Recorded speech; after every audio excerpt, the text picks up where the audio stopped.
Hey folks, this is Matt once again. Welcome to another edition of the BS Cast. And of course I am joined with... How y'all doing? Excuse me, I got food in my mouth here, stuff in my face. Here's Efree, and we're also joined with... Hey guys, this is Mike, aka OCB Communications. It's nice to be back with three crazy guys again. It's been a while. And basically what we're doing is we're going to be talking about the films of 2011. But first we want to give a sort of quick note on the past of 2010 with a little quick shout-outs to films that maybe we saw recently. Like I can go first. All right. And the fact that it's pretty funny because basically my top 10 is totally different. Real quick, not going into it. Number 10 would be Inception. Number 9 would be Frozen. I've talked about that before. Number 8 would be Unstoppable, which is a film I saw before, pretty recently, when we last did this. Mm-hmm. And that was a film starring Denzel Washington, Chris Pine. Film I thought wasn't going to be good, but it had a good pace to it, practical, trains. 20th Century Fuckface, they don't fuck with Denzel and Tony Scott, so that's a good hint. Yeah, I wasn't sure because of 20th Century Fuckface, but it was a very solid film. Number 7 would be Legend of the Guardians. All right, cool. Which I know Efree just saw recently because I sort of bugged him about it. I didn't bug me about it. It was good. I wanted to check it out, and the movie blew me away. Kicked a lot of ass, took names. And why is that? Soundtrack sucks, though. I don't like the soundtrack. And why did you like it? Real quick. I liked it, the tone of it. The story was all right. I liked the story. I don't know what else to go into without giving the movie away. I don't know, every time I saw the trailer for that, I just thought, are you fucking kidding me? A movie about talking owls. I thought the same way, but It's the same thing. the seriousness of the story, the Okay. four action sequences, Alright. beautiful CGI makes it worth it. The I'll only get thing the look I sometime. don't like the soundtrack, though. The score. I'll get the look sometime, but I was just Okay. apprehensive. I'm still kind of apprehensive about that. Alright, but you didn't like the soundtrack. No, I didn't like the soundtrack. It's the whole thing. I didn't mind it. Come on. I wanted to hear Stan Bush. There, here's something like that. Today's generation isn't awesome enough. They don't even know who Stan Bush is. If I tell some dirty joke, Stan Bush, ha ha ha ha ha. And then my number 6 would be Lost Boys the Thirst, which Mike finally saw. Yeah. Yeah, I saw it. You can see in my review that I re-uploaded for the second time because YouTube deleted 2 months of videos for no fucking reason. I really enjoyed it. It was very entertaining compared to the piece of shit that is Lost Boys the Tribe. It was a huge step up. Yeah, the real. I would say. Now a lot of people are still bashing it. I don't know why. I mean, give me a fucking break. Compared to the Tribe, this movie's a masterpiece. It is. It's entertaining. It's got some really great gore and some great action sequences. Corey Feldman kicks ass. And it's a good satire at points of reality television. And I like the soundtrack too, so it's a good movie. So my number 5 would be Due Date. Saw that one too. Saw that recently. It was very funny. I thought Robert Downey Jr. really shined comedically. Yeah. If you get near me, I swear to God, I will choke you with your scarf. I would choke you with this. I saw that in the theater. And I think this is soon after I was let go, from the movie theater, being fired. I actually paid to see this movie. I didn't see it for free. And it was worth the film? Yes, it really was. It's a very funny film. Very funny. Enjoyed it. Evan Tremblay. So this isn't your real name? So you're going for a loan? Or Jamie Foxx in Piss. Because he's drinking coffee and he finds out Zach Galifianakis' his father. And he's like, Get the fuck out of my house. No, I don't care. Get the fuck out. My favorite moment is when they go to Juliette Lewis's apartment to get drugs. And her kids are acting crazy and bothering that, Oh, and then Robert Downey Jr. punches the kid in the stomach or something. And it's like, remember what we talked about or something like that. Remember we talked about, if you do that again, Very funny film.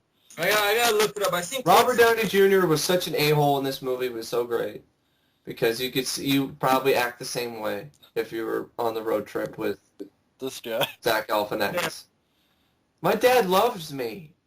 You know, it's like, you know, he says, "Oh, you know, life is always, you know, downhill from here." You mean? Or he's jerking off in front of an insane car, and the dog's doing it too. And he's like, "Stop that! Stop it!"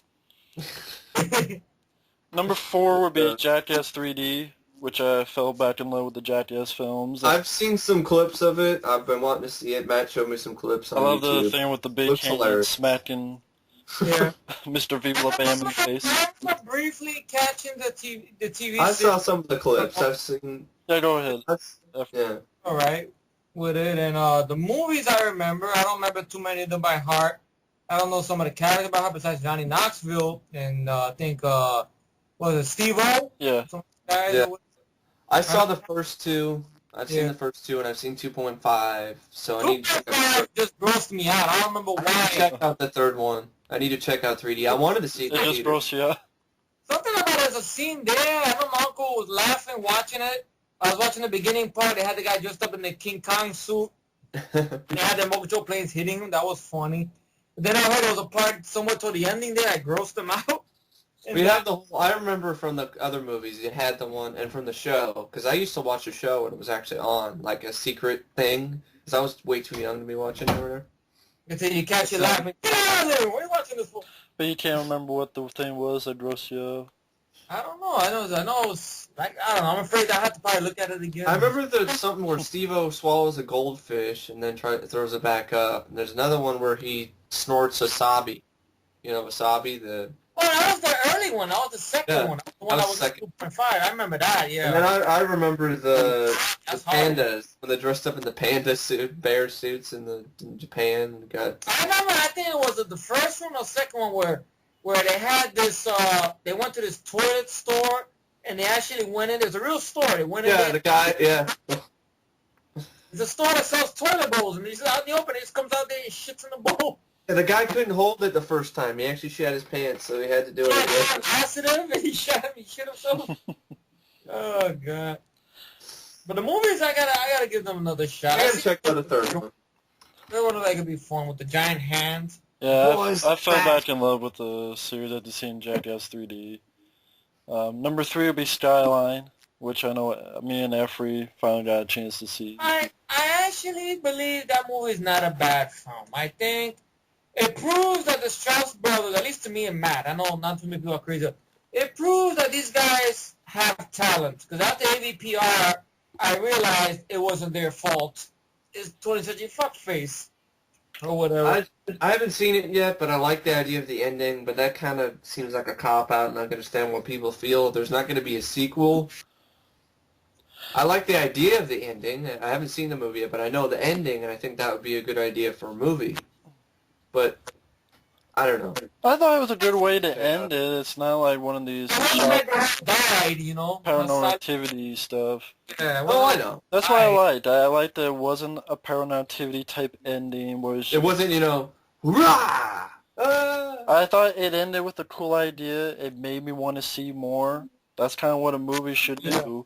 Yeah. And these were made very cheap. I mean, it was $10 million and it made $60 million worldwide. So. And it seems like at some parts, like I remember when I was talking to you about it the other night, Matt, that it seemed like it looked like it was more darker, but they might have toned it down. I think they wanted it more darker, but the MPAA. Or the studio. I think Relativity Media had a hand in making the film as well. And I think Rogue Pictures, and you know their track record is horrible. Rogue Pictures, look at the Hitcher remake and Doomsday. But it's just that everybody says it's the worst movie ever, and I'm sorry, folks. Watch Feeders. Watch fucking all the horror rock. From what I've seen in the trailer, it's gotta be better than I'll put this out there again. Girls. Hell, watch Serbian film. That's the worst fucking movie ever. Skyline is not a bad. The acting was fine. Without hanging Like the lead guy, Eric Belfort, he was good. It was nice to see Everybody David. hated him. Oh, fuck everybody else then. I know that's rude, but, you know. They say Eric Belfort was bad. He's hamming it up. He was actually The legitimate. effects were like Sci-Fi Channel. Bullshit. Well, I haven't seen it yet, so. Hey, Mike, I think you would like it because some of the alien creatures, the way their hands look and the way the tentacle comes out, makes you think of Dark Overlord from Howard the Duck. But I thought it was entertaining. It was designed by Alec Gillis and Tom Woodruff Jr. And the CGI effects, from what I've seen in the trailer, are miles better than anything Sci-Fi Channel puts out. Yeah. So BS excuse. I mean, for a $10 million budget, folks, I thought it was pretty entertaining, and it wasn't boring. it had a different ending. It's like an ending that I would not have seen coming, in a good way. Yeah. Okay. All right. But anyway, that's Skyline. Yeah. That's an awesome fucking movie. Very I would like solid. to get my DVD collection if I can find it. Alright. Number 2, 127 Hours, which I'll give James Franco an applause. Yeah, me too. I know Mike hasn't seen it yet, so I'm not going to spoil too much, but I'm waiting for the right time it's a... because, you know... You in the mood for it? See? Yeah, because I'm waiting to get in the mood for it. I mean, Yeah. It's kind of not the right... So I won't spoil Right now. anything from Mike, but James Franco is excellent. The music... Did he get his Oscar? He got an Oscar nod, right? But Yeah. he didn't win an Oscar. He just I got do like the music, though, because you guys shared the music with me, and I Yes, made the very video. Very beautiful. I think it was a Sugar Rios or something. I don't know. I know you showed me that. But it's based on a true story, and to be honest, I think it's fantastic Yeah, it is. movie.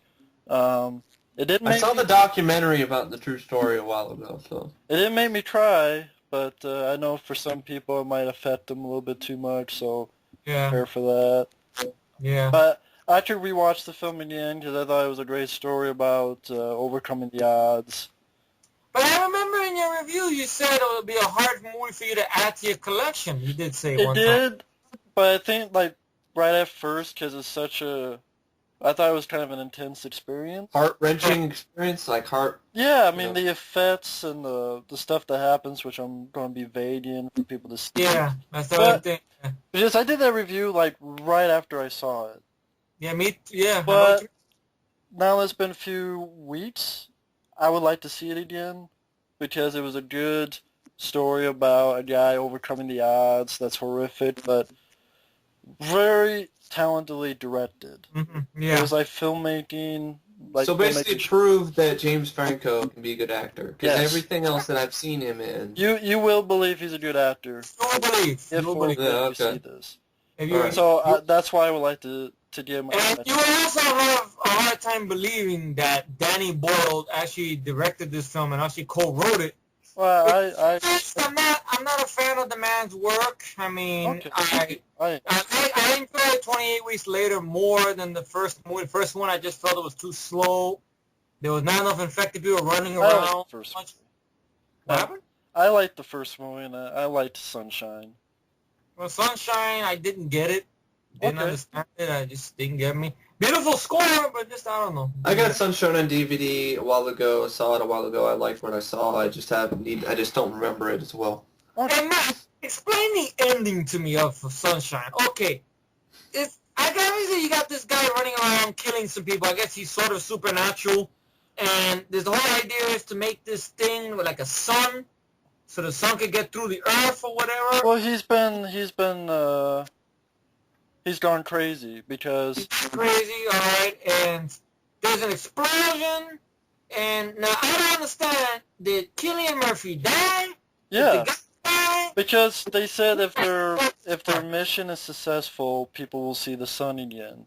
So that's why they had to do that self-sacrifice in order to get the machine working, in order to make it so that the sun's reignited, because the sun's dying. So they killed the killer along with themselves. Yeah, self-sacrifice, because they had to, so that people on Earth could live. Okay, that makes sense. All right, I saw it and I'm like, okay, I don't know exactly what happened. That's cool. Chris Evans, I gotta admit, Chris Evans was okay in it, not bad. I like the part where him and Cillian Murphy are having an argument. Better than TMNT. Yeah. Casey Jones ass. Yeah. I mean, he takes the blood. I don't know who does it to who. I think it was Chris Evans takes the blood and he throws on Cillian Murphy's hands. He goes, that was on your hands, the blood. Yeah. And you have a fight or something. Okay.